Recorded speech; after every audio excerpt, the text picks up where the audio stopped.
తాకట్లో ఉన్న మీ బంగారాన్ని విడిపించి ఆ రోజు ఆన్లైన్ రేటుకి కొంటాం. Sharma gold company.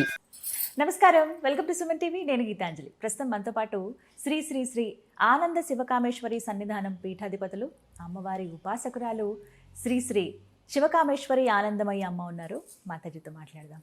అమ్మ నమస్కారం. నమస్కారం తల్లి. స్నానం ఆచరించటం, ఇందులో చాలా సందేహాలు ఉన్నాయని అడిగారమ్మ. నాకు ముందు ఆశ్చర్యం అనిపించింది. స్నానం చేసే విధానం ఏముంది, మనం చక్కగా శుచిగా శుభ్రంగా స్నానం ఆచరించండి, తర్వాత దీపారాధన చేసుకోండి, అయితే తలకి స్నానం లేకపోతే పైకి పోసుకోవటం, ఇలా చెప్తూ ఉంటారు. కానీ ఈ విధానంలో కొన్ని నియమాలు ఉంటాయి, అవి పాటించకపోతే చేసే పూజలు కానీ లేకపోతే ఏమైనా వ్రతాలు చేసుకున్నా ఫలితం ఉండదు అని విన్నానమ్మా. ఇది ఎంతవరకు నిజం? ఇలా కూడా ఉంటుందా? తప్పకుండా తెలియజేస్తాను. యాదేవి సర్వభూతేషు విష్ణురూపేణ సంస్థిత. నమస్తస్యై నమస్తస్యై నమస్తస్యై నమో నమః. శ్రీమాత్రే నమః. సుమన్ టీవీ వీక్షిస్తున్న ప్రేక్షకులందరికీ శ్రీమాత్రే నమః. స్నానం, ఈ స్నానము మన హిందూ ధర్మంలో చాలా ప్రత్యేకతని సంతరించుకుంది. చూడండి, ఉగాది నుంచి మొదలు పెడితే పండగలు వస్తూ ఉంటాయి. చైత్రం, వైశాఖం, జ్యేష్టం, ఇట్లా ఆషాఢం, శ్రావణం, అన్నిటికీ తల స్నానాలే. ముఖ్యంగా కార్తీక స్నానం, మాఘ స్నానం, మార్గశిర స్నానం, ఇట్లా స్నానానికి చాలా ప్రత్యేకత సంతరించుకుంది. ఇక స్నానం చేసే సమయాన్ని బట్టి కూడా దేవస్నానం, మనుష్య స్నానం, రాక్షస స్నానం అని 3 స్నానాలు ఉన్నాయి. ఉంటాయమ్మా? ఉన్నాయి. మరి ప్రదోష అంటే తెల్లవారుజామునే చేసేటటువంటి బ్రాహ్మీ ముహూర్తంలో చేసేటటువంటిదే దేవస్నానము. దేవతలు ఆ సమయంలో స్నానం చేస్తారు. అందుకే మానస సరోవర్లో తెల్లవారగట్లే నక్షత్రాలు వచ్చి వెళ్ళిపోతూ ఉంటాయి. ఇది దైవీ స్నానం, దేవతలు చేసే సమయంలో చేసి మనం కూడా చేస్తే, అందుకే కార్తీక స్నానాలు ఎప్పుడు చేస్తారు? సూర్యోదయాత్ పూర్వమే చేయాలని నియమం. అసలు ఎప్పుడు కూడా సూర్యోదయాత్ పూర్వమే చేయాలనేది ఎప్పుడు ఉండే నియమం అనుకోండి. కనీసపక్షం మన గృహస్థ ధర్మంలో కొన్ని కుదరకపోవచ్చు కాబట్టి ఇట్లా కార్తీక మాసం అని కొన్ని ముఖ్యమైన మాసాలైనా చేస్తే మంచిదని చెప్పుకుంటాం. ఇక మనుష్య స్థానం కనీసం 8 గంటలు. 8 ఎందుకంటే సూర్యోదయం అయిన తర్వాత 1 గంట, గంటన్నర. ఇక మరీ మధ్యాహ్నం 12ంటికి చేస్తే రాక్షసులు తిరిగే సమయం రాక్షస స్నానం. అప్పుడు రాక్షస స్నానం అది. రాక్షసులు ఆ సమయంలో తిరుగుతారంటారు కదా 12 గంటలకి. అది అందుకని రాక్షస స్నానం అంటారు. ఇట్లా ఎప్పుడైనా కూడా స్నానము కనీస పక్షం మన ధర్మాలను అనుసరించి 8 గంటల వరకు చేసే ప్రయత్నం అందరూ చేయాలి. ఈ స్నానం అనేది ఎందుకు చేస్తాం మనము? శరీర శుద్ధి కోసం. ఎందుకంటే చర్మానికి కొన్ని వేల మృతకణాలు పుడుతూ ఉంటాయి, చస్తూ ఉంటాయి. వాటి అన్నిటికీ శుభ్రం చేసుకోవడానికి, లేకపోతే దుర్గంధం వస్తుంది శరీరం నుంచి. అందుకని స్నానం అనేది ఖచ్చితంగా మనం చేస్తాం కదా. ఇక ఈ స్నానం చేయకపోవడం పాపమా? ఖచ్చితంగా. ఎందుకంటే అంటే స్నానం చేయకుండా మనం వంట చేసే అగ్నిహోత్రుని కూడా ముట్టుకోకూడదు. స్నానం చేసి చేయాలి వంట. ఎందుకంటే వంటని ఏమంటారు? శుచిగా రుచిగా ఉండమ్మా అంటారు. శుచి మన దేహానికి ఉండాలి, మనస్సుకి ఉండాలి, అక్కడ పరిశుభ్రత కూడా పాటించాలి. ఇలా చూసుకుంటే స్నానం చేయకుండా మనం ఏదీ చేయకూడదు, ఏ పని చేయకూడదు. రాత్రి నిద్రపోయి లేచిన తర్వాత, ఎందుకంటే అమ్మా కొన్ని పీడకలలు వస్తాయి మనకి నిద్రలో, అవునా?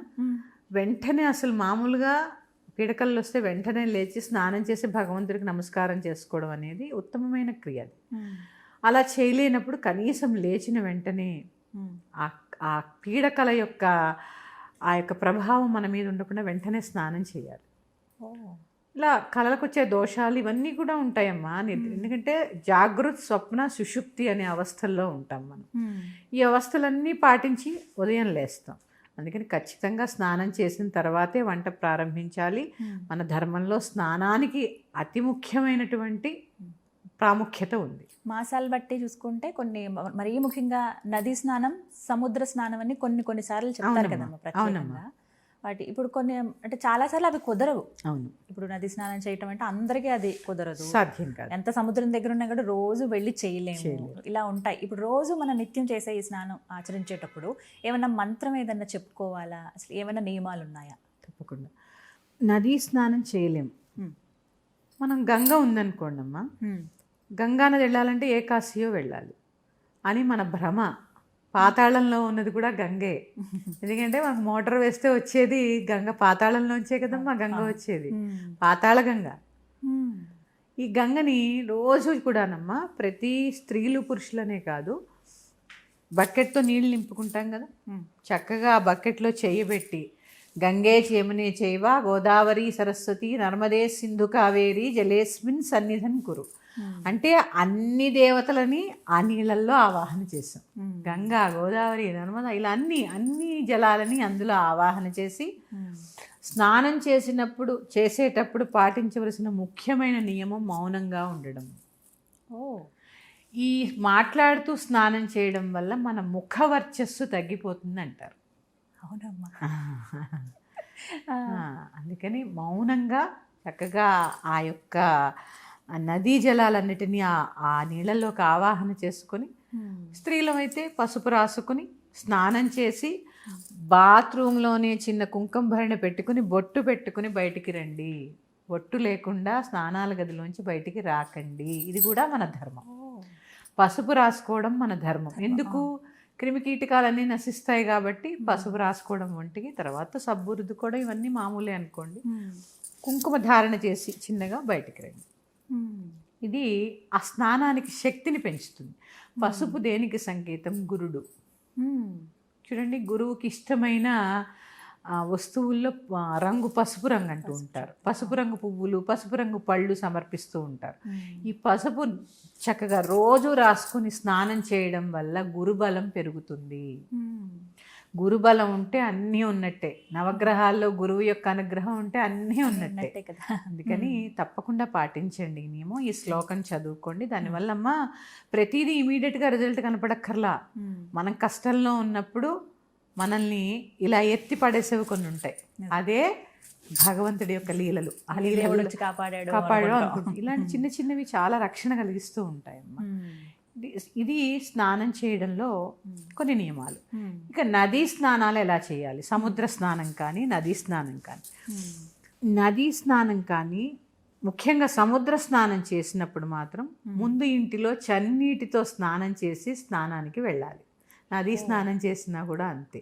ఎందుకంటే అవి పవిత్రమైన జలాలు. నదులంటే మనం ఈ మురికి శరీరంతో ఒక 10 సార్లు బాత్రూమ్కి వెళ్ళొచ్చి ఆ నదీ స్నానాలని మనం అపవిత్రం చేయలేము. సముద్ర స్నానానికి వెళ్ళినప్పుడు మాత్రం ఖచ్చితంగా ఇంట్లో స్నానం చేసి అక్కడికి వెళ్ళి దంపతులైతే దంపత సమేతంగా చెయ్య పట్టుకుని ములగాల్సిందే. ఆ సంకల్పం చెప్పుకోవాలి. అది కూడా నియమం. సంకల్పం చెప్పుకోవడం నియమం. నేను ఫలానా గోత్రము ఫలానా భగవంతుడికి తెలుసు అయినా కూడా మన సాంప్రదాయం కదా సంకల్పం చెప్పుకోవడం. ఆ సంకల్పం చెప్పుకోవడము, అక్కడికి సూర్యుడికి ఆ నీళ్ళల్లోనే అర్ఘ్యం వదులుకోవడము మగవారు, ఇవన్నీ కూడా నియమాలు. తర్వాత గోచి పెట్టుకుని స్నానం చేయడం అనేది చాలా చాలా అవసరం. ఎందుకంటే ఇంక నేను అది సభాముఖంగా కొన్ని తెలియచేయలేను. గోచి పెట్టుకుని స్నానం చేయడం కూడా చాలా మంచిదమ్మా. ఈ నడుము భాగం నుంచి కింద భాగాలు ఏవి కూడా, ఎందుకంటే నీళ్ళల్లో జీవశక్తి ఉంటుంది. నీరు అంటే నారాయణుడే నీరు. నారాయణ అంటే అర్థం తెలుసా అమ్మ? నీరు అని అర్థం. ఇది మళ్ళీ మనం ఒకసారి ప్రత్యేకంగా చెప్పుకుందాం.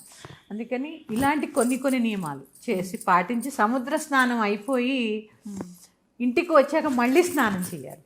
మళ్ళీ చల్లనీటితో స్నానం చేయాలి, వేడి నీటితో కాదు. అలాగే సముద్రంలోకి వెళ్ళేటప్పుడు మా అమ్మమ్మ వాళ్ళు చెప్పేవారు, ఇసుక కాకుండా మట్టి తీసుకెళ్ళి ఒక గుప్పెడు వేయాలట సముద్రంలో. అలా అంటే మా చేత మాకు సముద్రం దగ్గరలో ఉండేది. స్నానానికి తీసుకెళ్ళినప్పుడు మా అమ్మమ్మ గారు వాళ్ళు చెప్తూ ఉండేవారు, మట్టి తీసుకెళ్ళి సముద్రంలో వేసి స్నానం చేసి రండి అమ్మా. ఎందుకమ్మా దీనికి కారణం? అది అంటే ఎందుకు అనేది నేను అడగలేదు అప్పుడు, కానీ అలా పాటించడం ఉత్తమం అని తర్వాత తెలిసింది నాకు. ఎందుకు అని అడగాలని నాకు అనిపించలేదు, నేను కనుక్కుంటాను. అదంటే చెప్తే అలా వినేవాళ్ళు, అంటే కొన్ని ఫాలో అయిపోయేవాళ్ళు అంతే. అంతే. ఇవి స్నానానికి నియమాలు. నదీ జలాలు అనేటటువంటివి సముద్రం, ఎందుకంటే సముద్రంలో కూడా అన్ని నదీ జలాలు వచ్చి సముద్రంలో కలుస్తాయి కదమ్మా. ఎంత పవిత్రమైన సముద్ర స్నానం. పైగా ఇంకో నియమం ఉందమ్మా, సముద్ర స్నానం 10 నిమిషాలకు మించి కూడా చేయకూడదంటారు. అంతే. అసలు గంటలు ఆడుకుంటూ 10 నిమిషాలకు మించి నది స్నానానికి వెళ్ళినప్పుడు ప్రత్యేకంగా పౌర్ణమి తిథుల్లో ఇలా స్నానాలకు వెళ్తూ ఉంటారు కదా, అవును. అలాంటి తిథుల్లో వెళ్ళినప్పుడు కొన్ని పాటించండి, మనకే మేలు జరుగుతూ ఉంటాయి కదా. ఎందుకని ప్రశ్నించే కంటే కొన్ని పాటిస్తే చాలా మంచిది, అంతే. పెద్దల మాట చద్దన్నం మూట. అందుకని అందరూ పాటించండి. ప్రత్యేకంగా స్నానాలు చేసినప్పుడు మాత్రం వర్ణ వర్గ విభేదం లేకుండా, పూర్వం అందరూ గోచి కట్టుకునేవారు కదా, అందుకని స్నానం చేసేటప్పుడు గోచి ధరించండి. భార్యాభర్తలు ఉంటే చక్కగా ఇద్దరు కలిపి స్నానం చేయండి. భగవంతుడికి నమస్కారం చేసుకోండి. మగవాళ్ళు సూర్యోదయం అయితే అర్ఘ్యం ఇచ్చుకోండి. ఇలాంటి చేయడం వల్ల సమయం ఉందమ్మా నదీ స్నానాలకు, సముద్ర స్నానానికి? నదీ స్నానాలు తెల్లవారుజామునే చేయాలనేది నియమం అమ్మ. సూర్యోదయాత్ పూర్వమే చేయాలనేది నియమము. కానీ అన్నీ మనం దూర ప్రాంతాల నుంచి వెళ్ళినప్పుడు కొన్ని కుదరకపోవచ్చు, కానీ అలా అని మానేయద్దు. చేయడంలో ఇలాంటి నియమాలు పాటిస్తూ చేయడం అనేది చాలా ఉత్తమమైనవి. దీనివల్ల స్నానము మనలోని వర్చస్సుని పెంచుతుంది. శరీరంతో పాటు జలం ద్వారా మన కొన్ని శుభ్రం అవుతాయి ఖచ్చితంగా. ఆ పౌర్ణమి స్నానం ఉందనుకోండి అమ్మా, పౌర్ణమి రోజు చంద్రుడు 16 కళ్ళతో ఉంటాడు, చల్లగా ఉంటాడు. ఆ యొక్క తరంగాల వెన్నెలంతా ఏమవుతుంది, నీళ్ళల్లో పడి. చంద్రుడు దేనికి కారకుడు? ఔషధాల్ని పెంచుతూ ఉంటాడు. ఆ జలం ఔషధం అవుతుంది. అందుకనే స్నానాలు పెడతా. ఔషధ స్నానం చేయడం వల్ల ఏమవుతుంది, రోగాలు నశిస్తాయి. మంచిదే కదా శరీరం. కానీ స్నానం చాలా ప్రత్యేకతమ్మా మన ధర్మంలో. అందరూ ఇలాంటి చిన్న చిన్న నియమాలు పాటించుకుంటూ భగవంతుడి కృపకు పాత్రలు కండి. శ్రీమాత్రే నమః. మరి యొక్క అంశంతో మీ ముందుకు వస్తాను. స్వస్తి. నమస్తే.